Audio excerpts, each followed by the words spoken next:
founder of the Caregivers Guardian. I'm a caregiver coach and consultant. And for almost 20 years now, this work with caregiving has been my professional life. And prior to that, I spent almost 15 years being an actual caregiver to my beloved mom. And that journey, I always have to remind myself and remind folks that I did not choose this journey. This journey chose me. When my mother was diagnosed with a pituitary brain tumor more than 30 years ago, I knew that whatever it took for me to support her, for me to take care of her, that was going to happen. I didn't know how it was going to happen. I didn't know what was going to change, and I certainly didn't know the journey was going to be almost 15 years, but I always knew I was the one because me and my mama had it like that. And so that was my girl, and I absolutely was committed to making sure that she was well cared for. And I actually probably was arrogant enough to believe that there was nobody under the sun that could do a better job of taking care of my mama than me. So that journey began, and there were a lot of adjustments that had to be made. There were a lot of things that shifted, and I didn't see some of it coming. I do have to acknowledge that my brother and my sister-in-law, Tina, did an incredible job of taking care of my mom and making sure that she got to her doctor's appointments and did all of those things, right? So for a period of time, I absolutely had help and a really, really good support system. It was when my mom suffered a stroke. Probably 4 or 5 years into this process, she suffered a stroke. And by that time, I had moved to Colorado. I had married my incredible husband. And I knew, going back and forth to see about my mom, I knew she needed the kind of care that only I could provide around the clock for her. I knew that I was going to need to either move back to California, or I was going to have to move my mom to Colorado. And I married an incredible guy. He is now a retired firefighter, almost 36 years with the department. And he's cut from some different cloth, y'all. And so I was blessed to have a husband who said to me, I don't want you to keep going back and forth. Bring your mom here to Colorado and we will take care of her together. And he meant every word of that, and I could not have had a greater companion. And I knew as I was being supported by my husband, I knew that this was exceptional. I knew that there were so many caregivers out there who did not have somebody to look at them and say, look, leave, take a break, get out of here, right? And I was fortunate to have that. And for almost 3.5 years, my mom lived with us. When we moved her from California to Colorado, they told us they didn't know if she had 3 weeks, 3 months, or 3 years to live. My mom lived nearly 4 years, and she lived a great quality of life because we were able to ensure that once she got to Colorado, we could provide her with the care that she needed. Not the care at home, but also the medical care, because folks in Sacramento had pretty much given her up on her and written her off. They didn't believe that she would rehab from the stroke. And because of the dedication that my husband and I put into my mother's care and my mother's rehabilitation, my mom was able to overcome so many of the deficits that the stroke caused. And so that journey and that process was deep on so many levels. I am forever grateful for my husband, for the care and the attention that he showed to my mom. My mom really got to the point where he absolutely was her preferred caregiver because, women of a certain generation tend to put men on a certain pedestal, whether they belong there or not. Okay, somebody know what I'm talking about?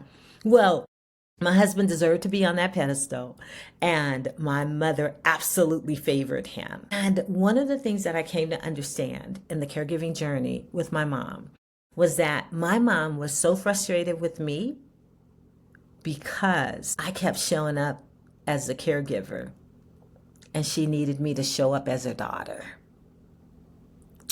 No matter who you are caring for, no matter who it is, they need that primary relationship first and foremost. Yes, you might be the caregiver, primary caregiver. Yes, you might even feel like you are the one large and in charge. But what they need more than a caregiver is they need that relationship.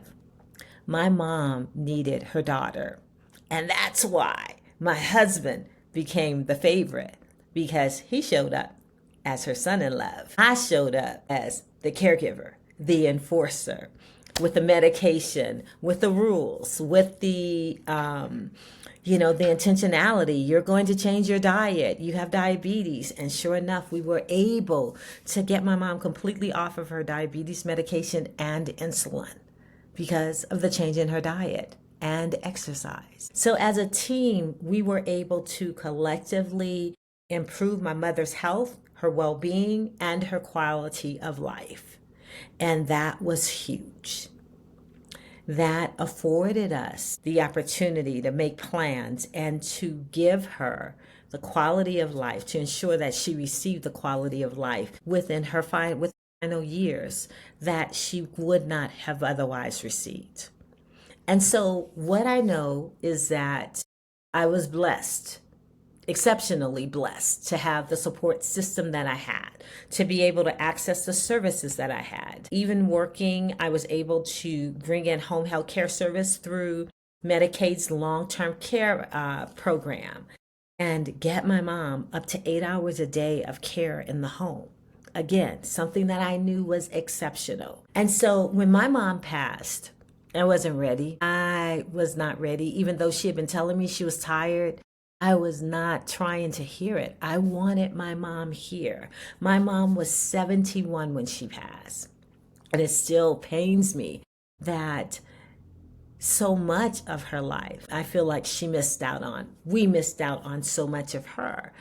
And that's pretty typical, lamenting for a caregiver to have behind a loved one, regardless of what the illness is, regardless of how much they go through. You still want, ultimately, you want a cure, you want a miracle, and you want your loved one to be here. You want them to live a rich, quality life. And you don't necessarily get that. Oftentimes you don't.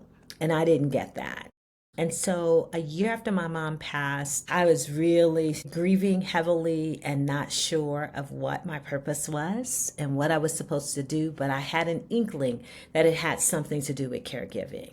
And I was making my first pot of gumbo. And it was the first time I was making gumbo without my mom. And actually, that wasn't a year. That was just my mom passed in March, and Christmas, December, I was in the kitchen alone for the first time in my life making gumbo without my mom. Every time I'd ever made it, even if she wasn't physically with me, I was able to get on the phone and my mom would walk me through it. I didn't have her recipe. I never thought I would ever need her recipe because my mom had always been there. And the first time I made that pot of gumbo, man, it was nothing but a blessing. It was nothing but God showing up and showing out and letting me know that I wasn't alone. It was my mom whispering to me what I didn't know and what I needed to know. And that journey, and I detail it more in my book, Tears in My Gumbo, but in that journey, and it was at that time that I came to understand that my purpose had shifted, and that my caregiving journey had brought me to a place and a space where I would support family caregivers. And I would work with them to teach them advocacy, to help them identify resources, to help them understand that the most important care that they would ever provide would be their own self-care first and foremost. And to help them not just survive the journey, but to thrive. And I sit here today feeling extremely accomplished in having met that mission and that purpose, having met families from across the country. I tell you, I have worked with families I never dreamed I would work with.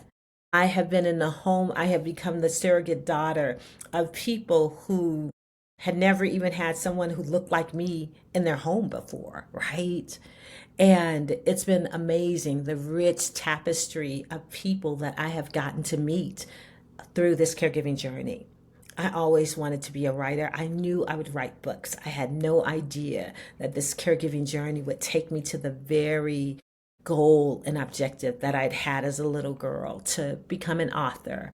And I have been able to do that through my books, Tears in My Gumbo, Prayers in My Gumbo. I'm working on Joy in My Gumbo. And yes, there's still a recipes in my gumbo in the works. But that book, honey, whoo, Lordy, it's been almost 4 years of working on that. And it's a project, and it's not coming anytime soon, but it is still happening for those of you who submitted recipes and those of you who wonder about that. Kids all up in my gumbo. It is about children who are bearing the weight of caregiving. And so that's going to be a whole nother episode that I talk about this particular issue, but I just want to put it out there because it's real. Children have been supporting their loved ones for years, never been recognized, and I'm here to tell you that we are going to change that. We are absolutely working to change that. I launched a nonprofit called the Colorado Alliance for Caregiving Youth, CASey, and it is designed to raise awareness and to educate folks about this particular topic. So that said, my caregiving journey was not of my choosing, but it absolutely was my calling. I don't think that there's anything more important that I've done in my life than my work as a caregiver. And I think that the most important work that I will do in this caregiving journey is around the kids, the children who are caregiving. And so I'm grateful for my mom for saying yes to her assignment.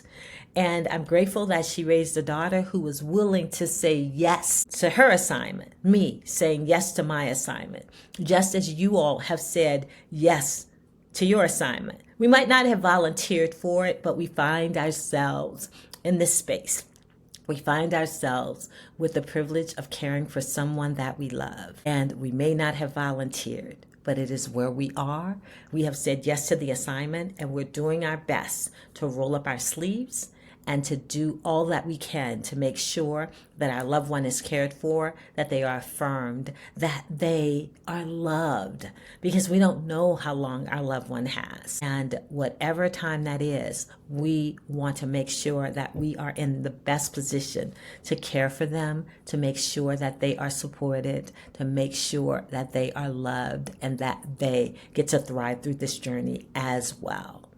And so this is a 15-minute episode, and we're just about at the end. So again, this was my opportunity to share my story. I am definitely interested in hearing your story. You can reach us at tcgcares.com. We absolutely have a support group that happens the first and third Tuesdays of the month from 12 to 1 o'clock. Mountain Standard Time. You can register there. Also, I want to thank our sponsor, Colorado Respite Coalition, for making this podcast and support group possible. So thank you. Look forward to seeing you next time, and look forward to you guys getting to meet my partner, Al-Nisa. See you soon. Blessings.